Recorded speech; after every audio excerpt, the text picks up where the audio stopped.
¿Cómo les va? Bienvenidos una vez más al canal El Depósito de la Fe. Mi nombre es Leonardo Abdala y en esta ocasión quiero compartirles el último capítulo de la Didaché para compartir todo lo que tiene que ver con los eventos futuros. No haremos un video muy extenso hoy, pero sí vamos a considerar algunas cuestiones relacionadas al anticristo y a la apostasía. Veamos el video.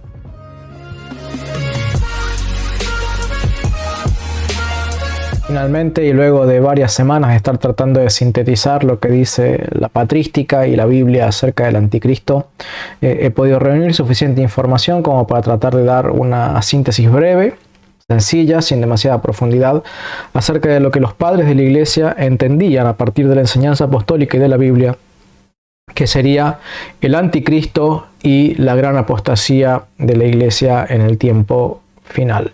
Así que vamos a comenzar leyendo la Didaché, capítulo 16.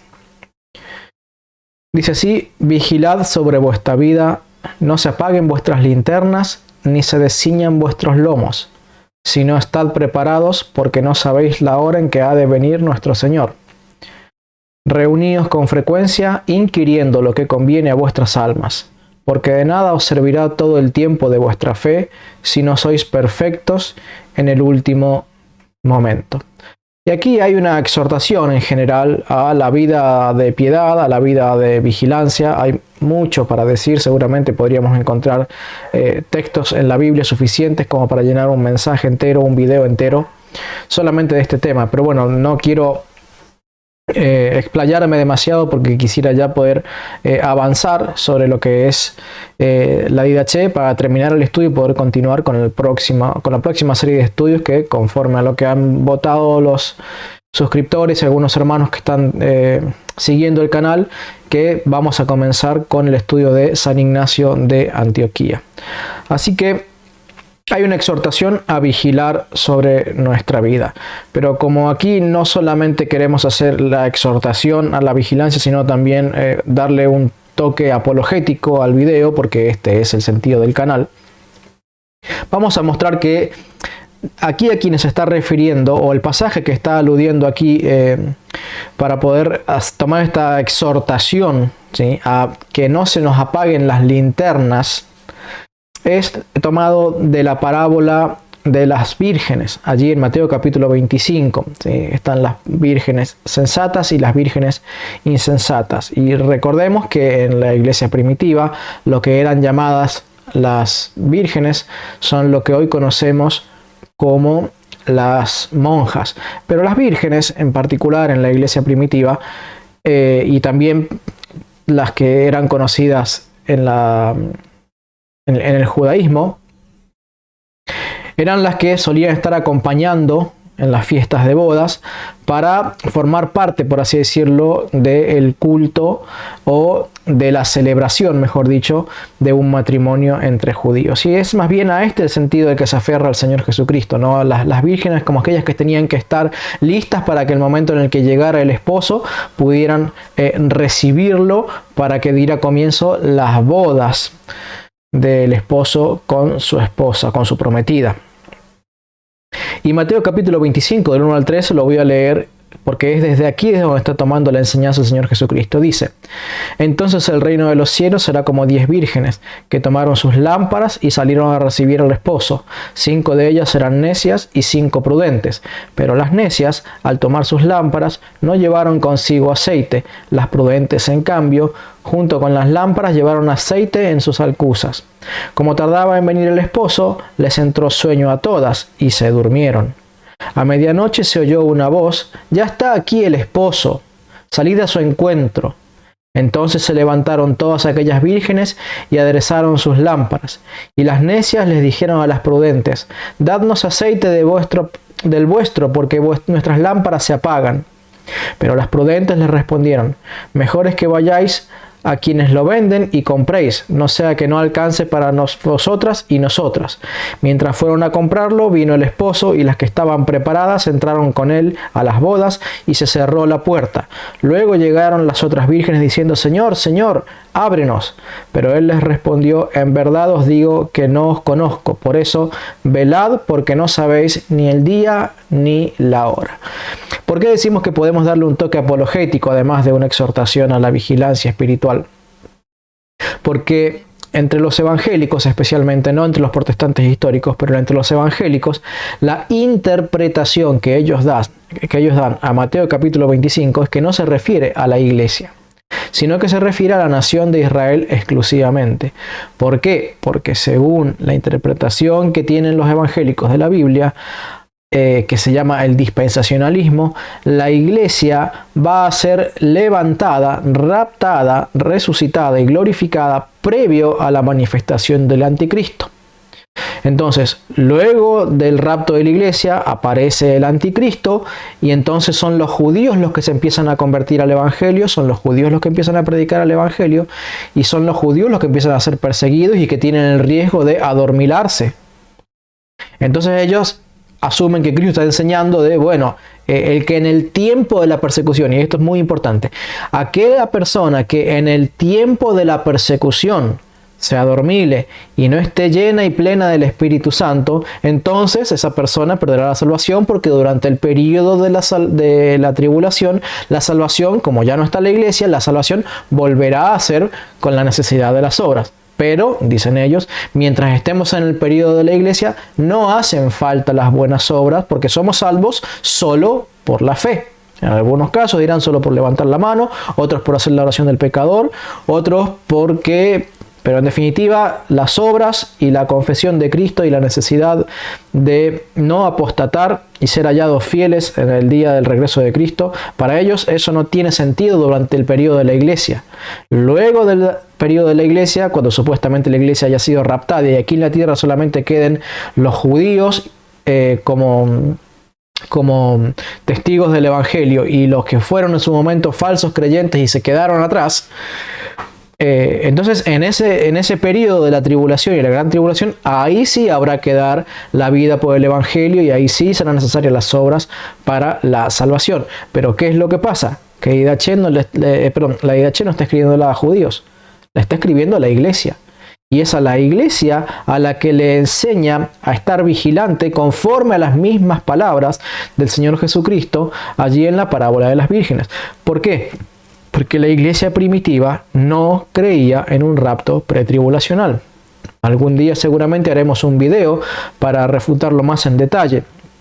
Hay muchísimos textos, tanto de la Biblia como de los padres de la iglesia, para refutar la idea de un rapto secreto de la iglesia previo a la gran tribulación. El rapto secreto vendría a ser como una especie de venida de Jesucristo, pero en secreto, donde solo la iglesia se entera. Lo que sí está diciendo es que Mateo capítulo 25 nos habla de que todos durmieron, todos se quedaron dormidos. El esposo se demoró y todos se quedaron dormidos. La iglesia se quedó dormida. La iglesia entró en un estado de adormilamiento. Los creyentes de la iglesia católica entraron en un estado de adormilamiento. Y todos se quedaron dormidos. Tanto los santos, los prudentes, como los insensatos. Y a todos los tomó por sorpresa el Señor. Pero los que estaban viviendo en la gracia del Señor Jesucristo, los que estaban viviendo y cumpliendo y obedeciendo los mandamientos del Señor Jesucristo, no fueron tomados por sorpresa, porque el aceite en las lámparas, que es una figura de la plenitud del Espíritu Santo en las personas, ellos estaban llenos de aceite. Sus lámparas alumbraban. Ellos eran luz. Entonces, cuando fue necesario alumbrar, ellos tenían con qué alumbrar. Mientras que las insensatas, las vírgenes insensatas, estaban viviendo en la carne. Entonces, ¿qué les pasó? Cuando vinieron los signos de que ya venía el esposo y se dio la voz de que ahí viene el esposo, de que Cristo estaba por regresar, entonces ellas se pusieron a preocuparse. ¿Por qué? Porque dijeron: ¿qué haremos? Nuestra vida espiritual no se condice No podemos alumbrar. Nuestra función es entrar a las bodas para alumbrar con las lámparas y no tenemos aceite en las lámparas. Y quisieron pedir prestado, vivir de los demás. Y no. Las vírgenes prudentes le dijeron, no se puede. Tenés que tener tu propio aceite. Y entre tanto que iban y se preocupaban por tratar de hacer buenas obras, el esposo regresó. ¿Y qué sucedió? Que se quedaron afuera. Se quedaron afuera. Esa es la exhortación que está diciendo aquí el autor de la IDG. Porque fíjense que dice, vigilen sobre vuestra vida. No se apaguen vuestras linternas, ni se desciñan vuestros lomos. Es decir, utilizando también la figura de una de las enseñanzas del apóstol San Pablo en relación a la armadura del creyente que podemos encontrar allí en Efesios capítulo 6. Donde el soldado, preparado para el combate, debe tener bien ajustado su cinturón para que las ropas no estén sueltas, porque ropa suelta en un soldado era un lugar donde el enemigo lo podía agarrar y tirarlo al piso y definitivamente derrotarlo y matarlo. Entonces, para que el enemigo no lo pudiera tomar a los creyentes de sus ropas y poder derribarlos, entonces también la comparación es con el soldado romano que debía tener su ropa bien ceñida, bien apretada al cuerpo. Si no, dice, estad preparados. ¿Por qué? Porque no sabemos ni la hora ni el día a que ha de venir nuestro Señor. Y algunos intentan poner fecha y una y otra vez y amontonan innumerables cantidades de personas que les creen a esas falsas profecías y después resulta que las profecías no se cumplen, empiezan a hacer malabares para tratar de acomodar que no, que me equivoqué, que no, que entendimos este pasaje, que no, que era el calendario gregoriano, que no era el calendario gregoriano, que era con el calendario judío, que no, que me olvidé de esto, que no, que... Y empiezan a excusarse para tratar de mantener a sus infieles seguidores, hasta que de repente ya nadie les cree, esa religión se muere, se apaga y después con el tiempo surge otra que vuelve a prometer fechas y así vuelve a captivar a otros tantos ingenuos hasta que de vuelta esas fechas fracasan. A lo largo de los 2000 años de la Iglesia Católica siempre ha habido personas que intentaron poner fechas y hoy en día son especialistas los dispensacionalistas en tratar de hacer eso.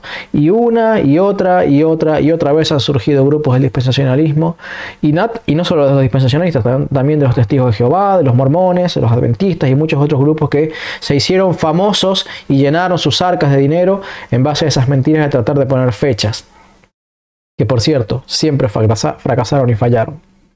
Lo cierto es que aquí se dice a los creyentes de la iglesia, utilizando la parábola de las vírgenes insensatas, que no es aplicada a la nación de Israel, sino a la iglesia, porque la iglesia ha de pasar por la tribulación. Vigilad sobre vuestra vida porque no sabéis la hora que ha de venir vuestro Señor. Hay una exhortación más a reunirse con frecuencia, es decir, no una vez al mes, una vez cada 2 meses, una vez cada 4 meses, en los cumpleaños, en los bautismos, en los aniversarios, en las fiestas importantes. No, dice reunirse con frecuencia, como dice Hebreos, ¿no? Capítulo 23, 24, 25, que debemos reunirnos tanto más frecuentemente como vemos que el día del Señor se acerca. Mientras más vemos que el día del Señor se acerca, lo que nos dice también la Biblia por medio del apóstol Pablo y la IDH es que debemos reunirnos cada vez con más frecuencia. Entonces, si antes nos reuníamos una vez a la semana, tal vez sería bueno que comencemos a considerar y meditar que mientras más malos se vuelven los tiempos, mientras más notoria se hace la venida del Señor Jesucristo, que procuremos reunirnos con más frecuencia. ¿Por qué? Ese es el consejo de Pablo y es el consejo del autor de la DDG. Bien. Reunidos con frecuencia, inquiriendo lo que conviene a vuestras almas, porque de nada os servirá todo el tiempo de vuestra fe si no sois perfectos en el último momento. Y de nuevo, esto no le puede caer muy bien a un bautista o a alguno que diga no es una vez salvo, siempre salvo, un calvinista. Porque acá está diciendo explícitamente que una persona puede vivir como cristiana toda su vida, pero si en el tiempo de la prueba y de la venida del anticristo esa persona apostata o apostata en cualquier otro momento, si Cristo viene y lo encuentra en ese estado de apostasía, esa persona será considerado por Dios como si nunca hubiera sido un creyente. Eso es lo que está diciendo. De nada les servirá todo el tiempo de vuestra fe si no sois perfectos en el último momento. Y Pablo enseña esto en diferentes pasajes que se los voy a anotar aquí en el video para no ocupar más tiempo del necesario, pero en diversas ocasiones él dice: no sea que haya trabajado en vano sobre vuestra fe. ¿Sí?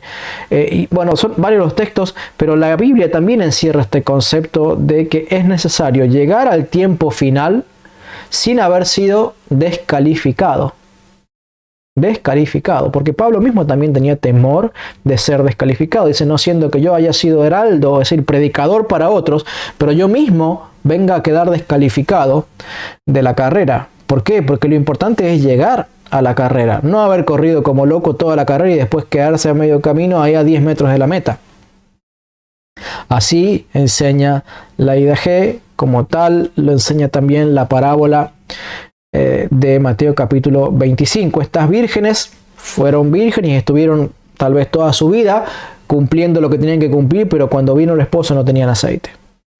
Y esto no es doctrina evangélica, esto es doctrina católica, como una y otra vez decimos, que los padres de la iglesia enseñan doctrina católica.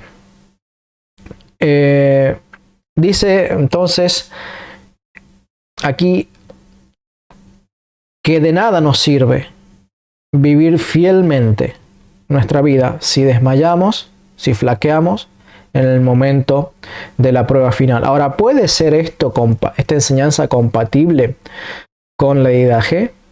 Perdón, ¿puede ser esta enseñanza compatible con la doctrina de la sola fide de los hermanos separados? Sin duda que no. Es de notar, ¿no?, cómo apenas se redescubrió el documento de la IDG, todas las religiones procuraban apropiársela, como diciendo es la doctrina de los primeros cristianos, la doctrina de los primeros cristianos, queriendo identificarse ellos con la doctrina de la IDG, pero resulta que la IDG refuta la doctrina, el dogma prácticamente principal de los hermanos separados, que es sola fide. Sola fide y sola escritura son los dos dogmas principales de la Reforma y que han sido los dogmas principales aceptados y adoptados por todos los evangélicos a lo largo de los siglos. Pero no se puede decir que esta frase de Bernabé, el autor de la IDG, sea que esté a favor de la sola fide. ¿Enseña a favor de la seguridad de la salvación? No está diciendo que pueda haber una persona en la que viva fielmente toda su vida, pero al final o en algún momento de su vida apostate de la fe y esta persona entonces sea considerada por Dios como nada. Dice, de nada le servirá a la persona si cuando vino el esposo tenía las lámparas apagadas, no tenía aceite en sus lámparas. Ahora, esta es otra de las razones por las que los dispensacionalistas en particular no pueden reconocer que que la iglesia vaya a pasar por medio de la tribulación. Porque si la iglesia ha de pasar por medio de la tribulación, entonces es necesario dar la vida para ser salvo. Y si hay que dar la vida para ser salvo, es porque hay que poner obras para ser salvo. Y eso no encaja con el dogma de la sola escritura, de la sola fide. De esta manera, y por muchos otros pasajes, los evangélicos, para no dar el brazo a torcer y no reconocer que la iglesia ha de pasar por la tribulación, deben forzosamente negar la doctrina de la sola fide y de que la iglesia verá al anticristo y tendrá que padecer las persecuciones del anticristo. Ellos no van a aceptar nunca que sean necesarias las buenas obras para ser salvo. Entonces ellos van a acomodar todo su sistema teológico de manera tal que encaje para guardar celosamente ese dogma falso de los evangélicos de solo por fe somos salvos, siendo que la misma Biblia, por boca de Santiago, dice que no solo por fe se justificará el hombre, porque la fe sola no puede salvarlo. La fe que es acompañada de las buenas obras salva, pero la fe que no es acompañada de buenas obras no puede salvar a nadie, declara Santiago. Entonces los evangélicos, cuando se encuentran ahí entre la encrucijada, dicen, bueno, acá hay un pasaje que enseña que son necesarias las obras para ser salvo.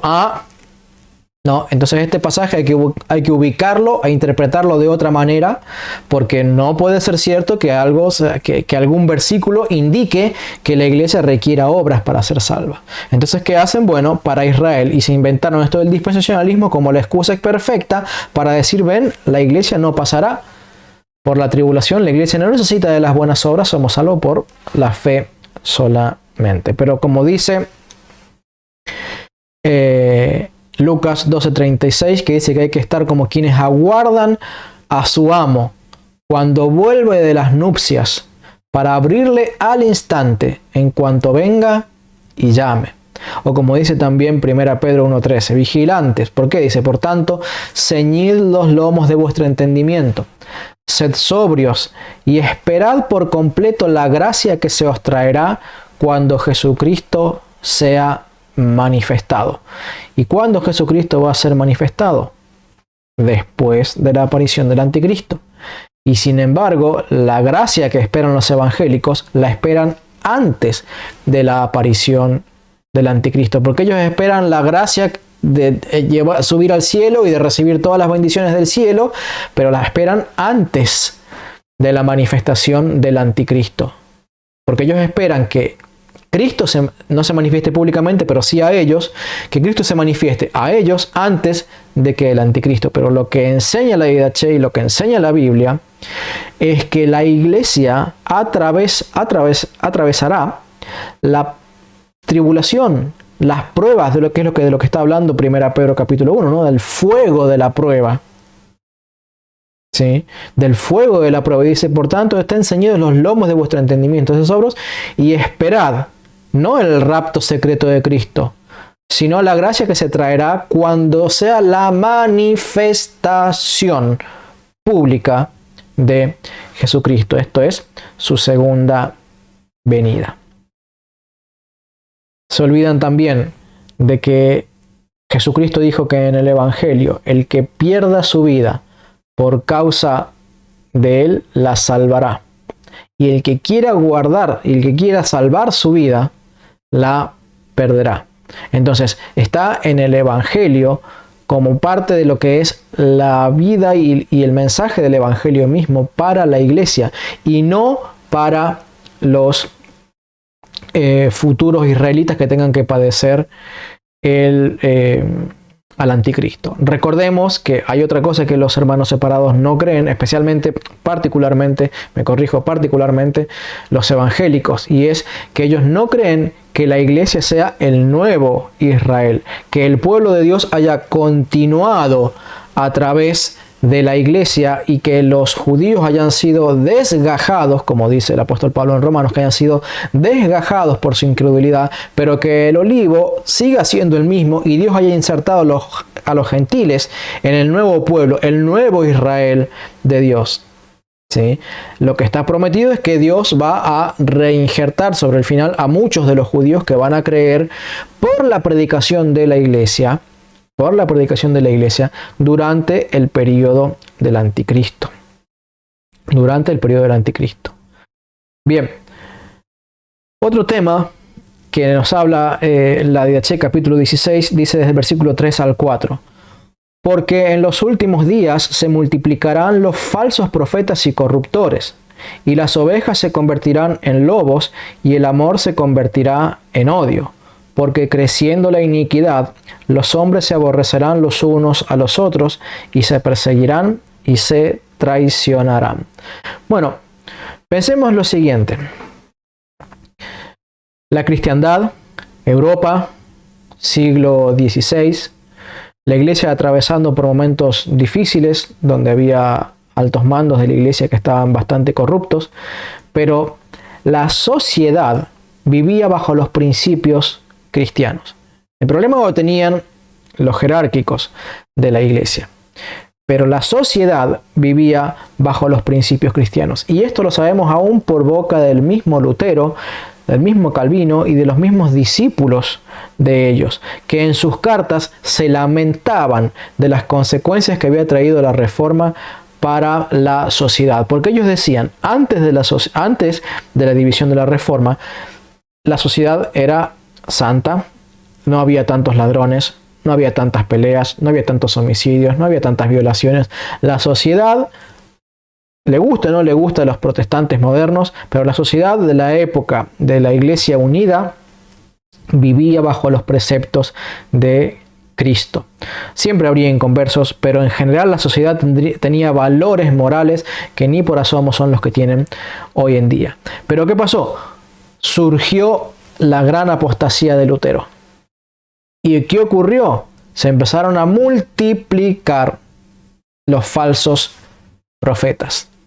Se multiplicaron los falsos profetas de Lutero, de Calvino, de Zwinglio, de los menonitas, de los anabaptistas, de los cátaros, bueno, o las diversas versiones de los cátaros, porque cátaros ha habido siempre, los puritanos.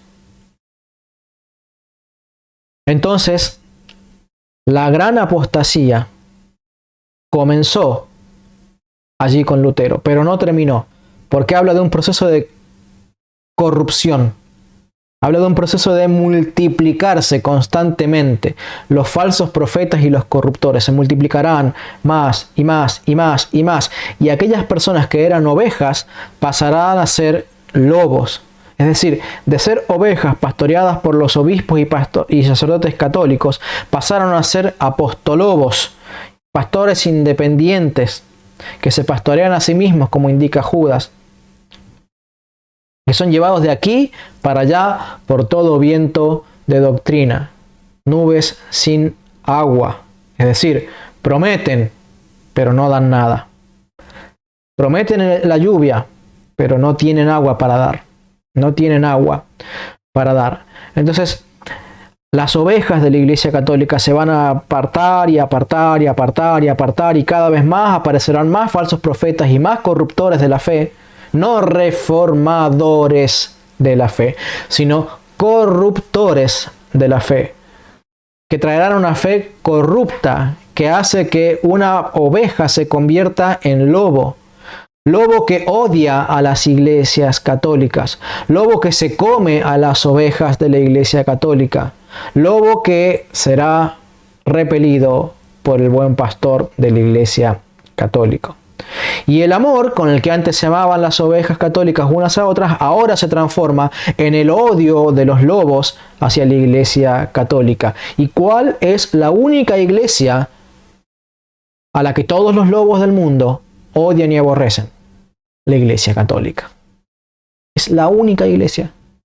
Es la única iglesia a la que los apostolobos de los siglos siempre han odiado. Y todos tienen esto en común, que odian a la Iglesia Católica. Después se pelean en todo. Pero cuando se trata de leer una publicación o de hacer algún comentario en contra de la Iglesia Católica, tal como Herodes y Pilato se hacen amigos. Estaban peleados en todos, pero cuando se trata de matar a Cristo, se hacen amigos. Y así los protestantes están peleados en todo, pero cuando se trata de atacar al cuerpo de Cristo, que es la Iglesia Católica, se hacen amigos. Y en eso sí se ponen de acuerdo. Pero estos falsos profetas, entonces, representa a la multiplicación de los falsos cristianos. Por ejemplo, si leemos primera de Timoteo 4:1, dice: pero el Espíritu claramente dice que en los postreros tiempos algunos apostatarán de la fe, escucharán espíritus engañadores y a doctrinas de demonios. Y Pablo, al encomendarle esto a Timoteo, está pensando primeramente en los docetas y los gnósticos que ya habían empezado a aparecer y estaban dentro de la Iglesia Católica, hasta que su movimiento, un movimiento religioso importante dentro de la Iglesia Católica, empezó a ser combatido por los apóstoles que todavía estaban en vida cuando este movimiento empezó a surgir. Y paulatinamente empezaron a ser expulsados o se empezaron a ir, porque la Iglesia empezó a declarar formalmente cuál era su fe por medio de los primeros credos del siglo I. Y esos credos dejaban afuera a la fe de los docetas y los gnósticos. Pero ¿qué pasaba? Que los docetas y los gnósticos, entre otras muchas cosas, creían muchas de las doctrinas que eran refutadas por los credos de los primeros siglos y que además son creídas hoy por los hermanos separados. Como ya lo dije en el video de mi testimonio, el cual lo pueden encontrar en la descripción del video. Me hice católico al darme cuenta que la doctrina original predicada por los primeros cristianos era la doctrina católica y la doctrina evangélica era predicada parcialmente, en gran medida, por los docetas y los gnósticos, que eran aquellos herejes que estaban combatidos de punta a punta por los escritos de la Biblia y por los escritos de todos los obispos que fueron discípulos directos incluso de los apóstoles. Entonces, ovejas se convertirán en lobos, estos lobos serán pastores de denominaciones falsas que se comerán a las ovejas de la Iglesia católica, pero también habrá falsos maestros dentro, porque no se puede hacer apostatar a una iglesia si no se la hace apostatar desde adentro, porque jamás el diablo pudo destruirla tratando de hacerla apostatar a base de simples persecuciones, sino que la va a tratar de hacer apostatar sembrando cizaña, sembrando falsos maestros adentro. ¿Para qué? Para confundir. Y la iglesia siempre se ha encontrado con este problema de los falsos maestros que predican una doctrina diferente a la testificada por los discípulos apostólicos y la Biblia. De manera tal que siempre, a lo largo de los 2000 años de iglesia, han ido surgiendo una y otra religión diferente, cada una con su propio credo diferente, en mayor o menor medida del credo original apostólico. Ahora bien, dice la IDG, porque creciendo la iniquidad, los hombres se aborrecerán los unos a los otros y se perseguirán y se traicionarán. Y sobre esto podríamos buscar muchos pasajes de la Biblia, pero no lo vamos a hacer. Tal vez pueda poner algunos durante el video para hacer más corto el video. Pero este tema también se va a extender hacia las naciones, como enseña Mateo capítulo 24, aunque particularmente está refiriéndose y tipológicamente está refiriéndose a la caída de Jerusalén. La caída de Jerusalén es una figura de la persecución final del anticristo. Y la vieja Jerusalén será figura de la nueva Jerusalén siendo perseguida por el anticristo. Y el general Tito, general romano, Tito, que luego sería proclamado emperador romano, es figura, una de las tantas figuras que tiene el anticristo en la Biblia. Bien, vamos a llegar ahora al tema central del video. Y es del video de hoy, no de todo el capítulo 16, del video de hoy, es la manifestación del anticristo. Permítanme tomarme un poquito de agua.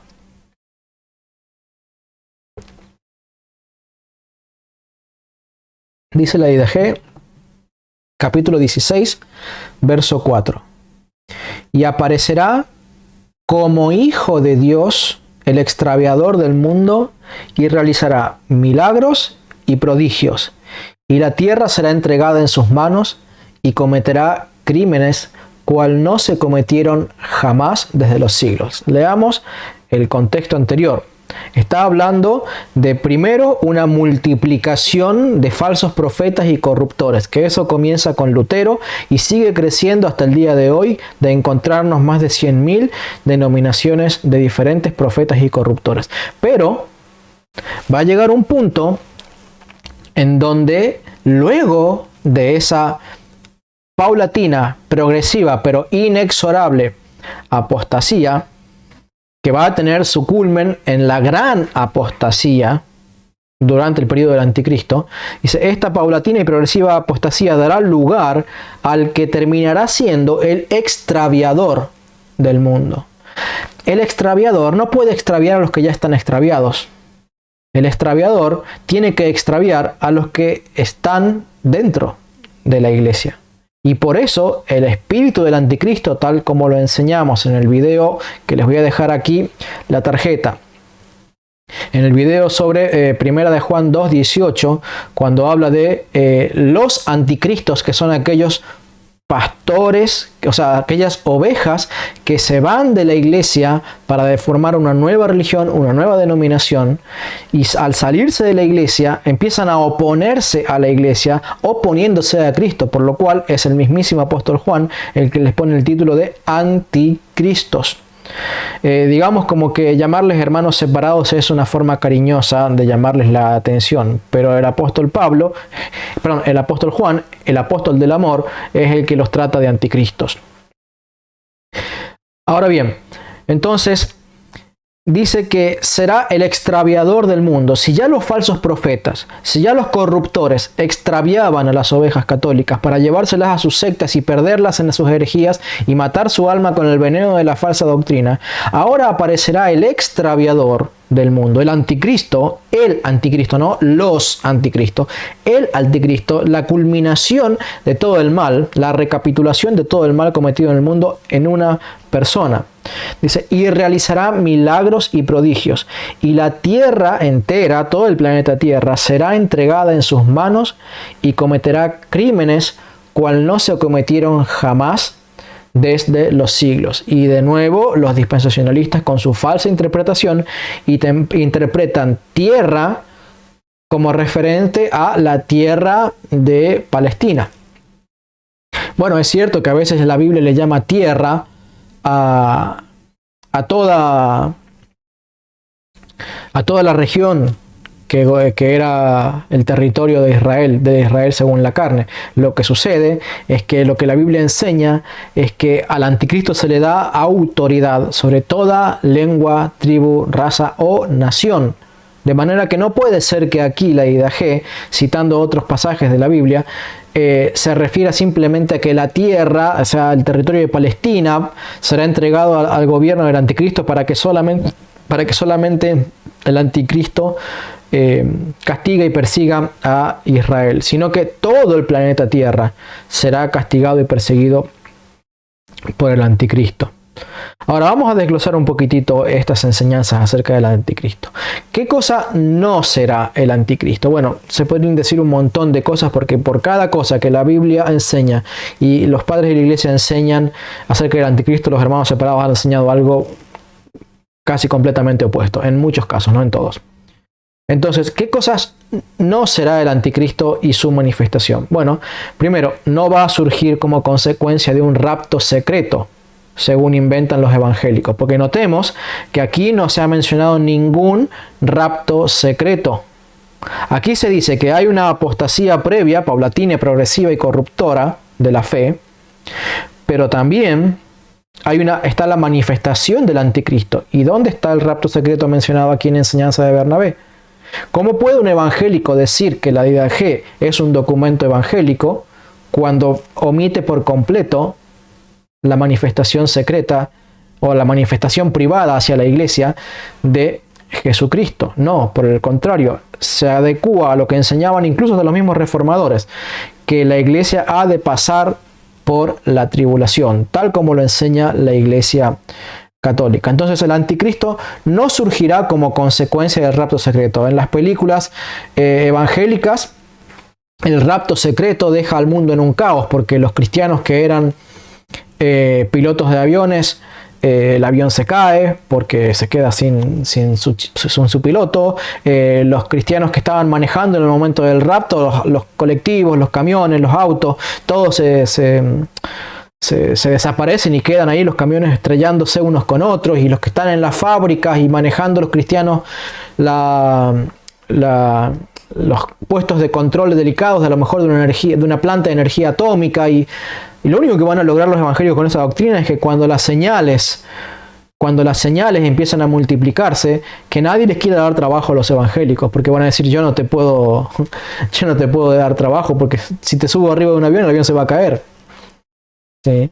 Entonces, bueno, en definitiva, al margen de esa cuestión medio anecdótica, lo cierto es que no surgirá como consecuencia de un rapto, porque para ellos entonces será tal el estado de caos en el que se sumirá el mundo por causa del rapto de la iglesia, que solamente el anticristo se podrá levantar para tratar de decir: paz, hermanos, vamos a unirnos, vamos a hacer una nueva aldea global, vamos a conformar un nuevo mundo que nos una a todos para tratar de resolver este conflicto global, porque a problemas globales, soluciones globales. Y ese será su argumento según los evangélicos. Sin duda alguna tratarán de utilizar el argumento de la aldea global, tratarán de utilizar el argumento de una nueva comunidad mundial o internacional, pero no será por causa de el rapto, porque como dice, no vendrá a Cristo sin que antes se manifieste Él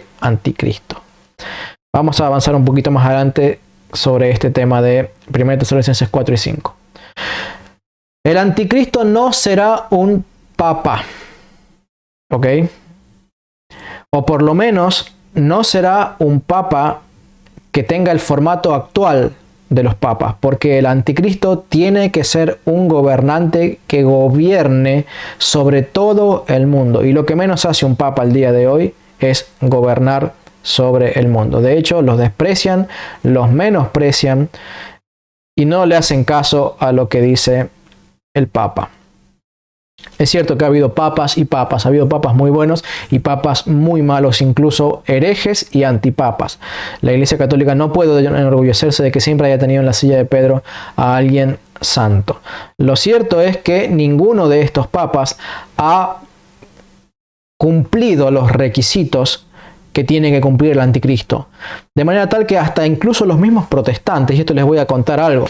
Cuando yo estaba en el proceso de hacerme católico, pero antes de hacerme católico, antes de empezar a descubrir que la verdadera fe la tenían los católicos, mientras estaba todavía saliendo del dispensacionalismo y haciéndome un hermano protestante, un calvinista básicamente, lo que empecé a descubrir es que los reformadores originales creían que el Papa era el anticristo. Pero ¿qué pasó? Pasaron los siglos y nada de lo que tiene que cumplir el anticristo lo cumplieron los papas, demostrando que los reformadores eran falsos profetas porque profetizaban la venida de Cristo por causa del Papa anticristo, pero resulta que Cristo no vino. Y empezaron a dejar de creer en que el Papa sería el anticristo, porque esa doctrina viene de los reformadores, no de los evangélicos. ¿Ok? Pero ¿qué pasó? Los reformadores tienen sus propios credos, por así decirlo, ¿no? Lo que le llaman ellos las confesiones. La confesión de Westminster para los calvinistas, la confesión de Augsburgo para los luteranos, la confesión de Londres para los bautistas reformados, entre otras muchas, pero todas esas se parecen mucho. Pero todas esas confesiones dicen que el anticristo es el papado. ¿Y qué es lo que pasa al día de hoy con estas denominaciones? Que no se animan a actualizar su credo, porque se dan cuenta que está equivocado en un montón de cosas, no se animan a actualizar sus confesiones, porque todavía hay personas que siguen creyendo que el Papa es el anticristo, y ya hay montones de creyentes entre los reformados que no creen que el anticristo sea el Papa. Entonces yo he escuchado mensajes de predicadores famosísimos en el mundo de los reformados que ellos mismos confiesan ante la pregunta de por qué no hacen un credo actualizado, una confesión actualizada que los unifique. Y ellos confiesan porque no nos va a unificar, porque se van a pelear por toda la cuestión del anticristo, porque la mitad sigue creyendo que el anticristo es el Papa y la otra mitad ya no cree que el anticristo sea el Papa porque se han dado cuenta de que eso es un error que cometieron los reformadores. Pero esto que es anecdótico me sirve como background, como trasfondo para mostrar que la idea de que el anticristo es un Papa ya ni siquiera los mismos reformados se lo creen. Y muchos evangélicos ya incluso no dicen que será un papa, sino que andaban buscando en Saddam Hussein, andaban buscando en Biden, andaban buscando en Trump, andaban buscando en los presidentes de aquí, en los presidentes de allá. Personas que se murieron casi todas y nunca fueron el anticristo. ¿Por qué? Porque no saben entender la Biblia y por eso señalan falsamente a personas como anticristo y terminan esas personas no siendo el anticristo. Porque además hay un problema muy grande que tienen que sortear. Y es que el Papa viene en nombre de Cristo, porque de hecho es el vicario, el representante de Cristo, aquel mayordomo a quien Cristo le ha encargado el cuidado de las iglesias, como Jesucristo le dijo a Pedro: pastorea a mis ovejas, pastorea a mis corderos. Pero el Papa no viene en su propio nombre. Miren lo que dice Juan 5:43 hablando del anticristo. Jesucristo dice: yo he venido en nombre de mi Padre y no me recibís. Si otro viniere en su propio nombre, a ese recibiréis. ¿Qué está queriendo decir? Que vamos a retomar este tema más adelante o probablemente en el próximo video. ¿Qué está queriendo decir? Que el pueblo de Israel va a creer en el anticristo. Lo van a recibir, ¿ok? Lo van a recibir, pero dice una cosa interesante. Va a venir en su propio nombre. Va a venir en su propio nombre. Es decir, no va a venir diciendo yo soy el Cristo enviado del Padre, como hacía Jesucristo, sino que Él mismo va a decir ser Dios que viene en su propio nombre. Eso jamás lo va a hacer un papa católico. Jamás, jamás, jamás. Jamás, jamás, jamás. Sí existe la posibilidad de que un papa llegue a ser el falso profeta. Aquella persona que invita e incita a la iglesia para que la iglesia apostate, porque recordemos que la apostasía no es de los incrédulos, la apostasía es de la iglesia.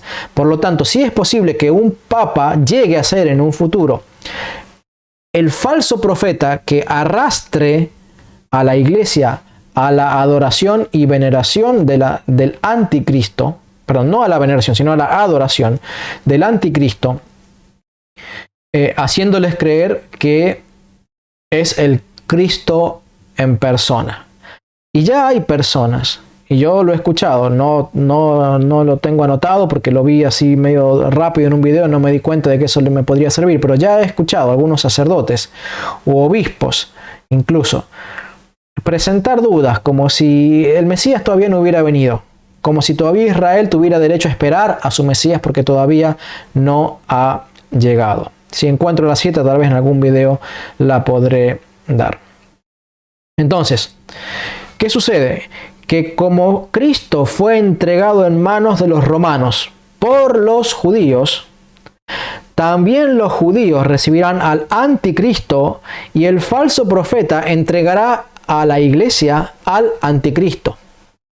Y en ese entregar a la iglesia al anticristo, muchos apostatarán y muchos padecerán persecuciones terribles.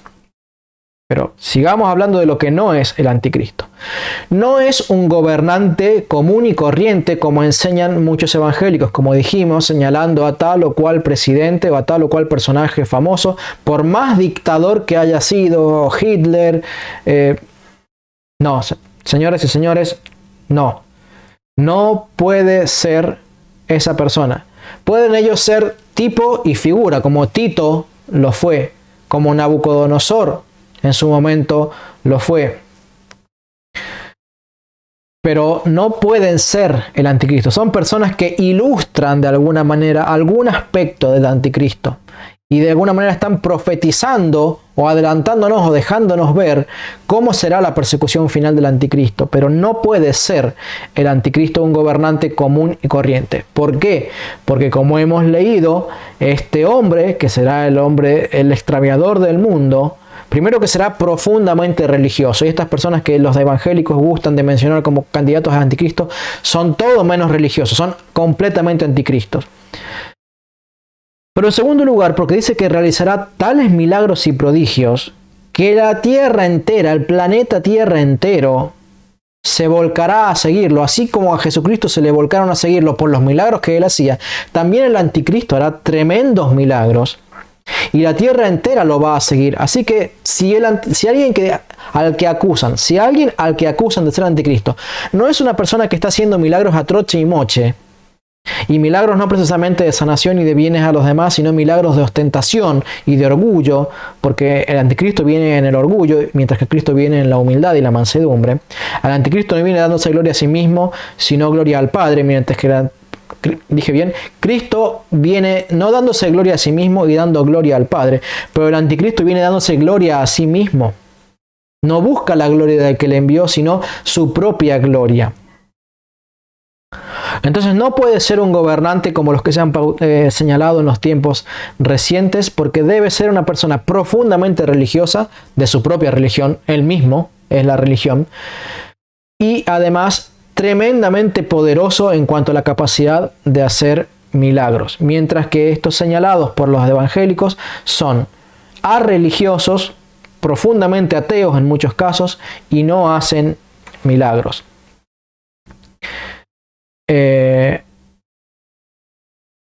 No sé si lo tengo anotado a ese texto, pero Si no, se los traigo para el próximo video, pero hay un padre de la iglesia que declara y describe que el anticristo será aquella persona que destruya a las naciones del mundo. ¿Y por qué decimos esto? Porque ya tenemos a un rey allá, el rey de la Torre de Babel. ¿Se acuerdan? Que quiso unificar a todas las personas haciendo una gran torre, un gran reino, donde él quería ser el rey. Y edificó la Torre de Babel. ¿Y qué hizo Dios para combatir a ese rey? Uno de los principales tipos del anticristo. Confundió las lenguas y formó las naciones. Y el anticristo va a intentar deshacer el esquema de las naciones en el mundo, destruyendo las naciones para formar no quiere decir que va a aniquilar a todas las naciones, a matar a todas las naciones del mundo. Significa que va a destruir el esquema de organización mundial basado en naciones, que impide que nadie se haga con el gobierno y control total del mundo. Miren, el esquema de las naciones es la sabiduría de Dios para que un barco no se hunda. Imaginémonos al mundo como un barco que está dividido en compartimentos. Si un perverso y malvado destruye una parte del casco del barco, se inunda esa parte del casco del barco, pero no se inunda el resto del barco porque el casco del barco está dividido internamente en compartimentos. Esos son las naciones, un mecanismo de parte de Dios para impedir que alguien pueda tomar el control del mundo entero. Pero si alguien habrá de tomar el control del mundo entero, como lo profetiza la Biblia, esa persona debe destruir el concepto del viejo orden mundial para establecer uno nuevo. Ustedes entienden de qué estoy hablando. Ustedes entienden de por dónde viene y hacia dónde va el camino del anticristo. Entonces el camino del anticristo procura destruir la autonomía de las naciones y formar un casco que por dentro está hueco. De manera que cuando lo rompa, todo el barco se hunda y él se lo pueda tragar y devorar. Y así está profetizado. Se le entregará la tierra entera. Él destruirá a las naciones implacablemente con persecuciones a todo aquel que no se quiera someter a él. Entonces, ¿cómo es posible que llegue a tal punto la ignorancia y ceguera evangélica para poder creer que un papa es el que está haciendo esto? Si el papa, por el contrario, llama a las naciones a la unidad, los buenos papas llaman a las naciones a la unidad, pero defienden el concepto de naciones porque saben que el concepto de naciones es un mandamiento de Dios. Y el que se opone a la división de naciones, esa persona no está cumpliendo ni obedeciendo el mandamiento de Dios. Ahora, veamos lo que sí será el anticristo y su manifestación. Primero, hemos declarado que el anticristo aparece luego de una explosión de sectas y cismas por todo el mundo, por doquier, que se oponen como lobos a las ovejas a la Iglesia Católica. Y el anticristo es la corona de la impiedad religiosa y de todas esas herejías. ¿Para qué? Para liderarlas. Sí, señores. Sí, señores. No se va a conformar simplemente con tratar de gobernar a la Iglesia Católica. Va a tratar de gobernar a todas las herejías. Y las herejías harán de rendirle culto.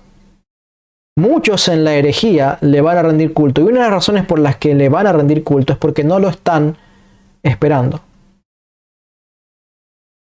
Es porque ellos piensan que Cristo los tiene que venir a buscar. Y que ellos jamás van a ver el anticristo, de manera tal que cuando el anticristo aparezca con todo su poder, con toda su manifestación y que hará descender fuego del cielo y milagros semejantes a los de Cristo, le van a creer. Le van a creer. Muy pocos tal vez sean los que no le crean. Muy pocos. Y es muy probable que al darse cuenta de su gravísimo error escatológico les pase como me pasó a mí. Mi camino de regreso a la Iglesia Católica fue al comenzar a darme cuenta con la lectura de este libro, comenzar a darme cuenta que el esquema profético que presentaba el dispensacionalismo estaba equivocado. Y por causa de la fallida escatología dispensacionalista, yo empecé a adentrarme en la Reforma. Y por causa de la Reforma y sus continuas inconsistencias en muchos aspectos, sobre todo con la sola fide y las doctrinas del bautismo, me adentré en el mundo de los padres de la iglesia y llegué a descubrir que la iglesia primitiva enseñaba las doctrinas de la iglesia católica.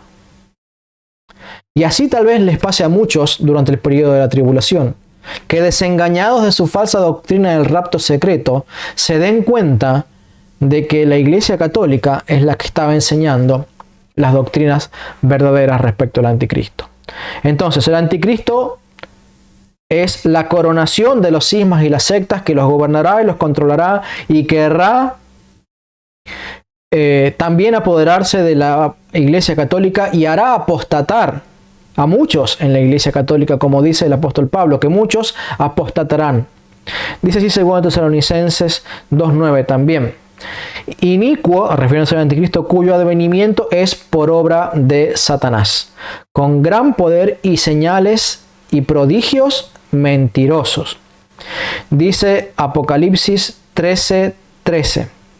También hace grandes señales, de tal manera que aún hace descender fuego del cielo a la tierra delante de los hombres. Entonces, es el que controlará y gobernará a todas las religiones del mundo. Será un líder religioso que corone y gobierne y controle a todas las religiones del mundo, pero no para conducirlos a la adoración del Padre, sino suya propia.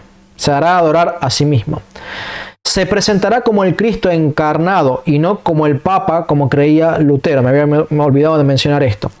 Se presentará como el Cristo encarnado, como si fuera su primera encarnación, ¿sí?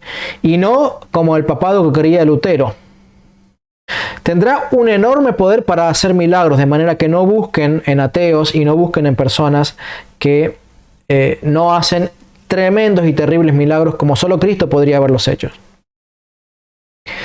Luego, tendrá dominio sobre el mundo entero, dice Daniel 7:21. Yo seguía mirando, y aquel cuerno hizo la guerra a los santos y los venció.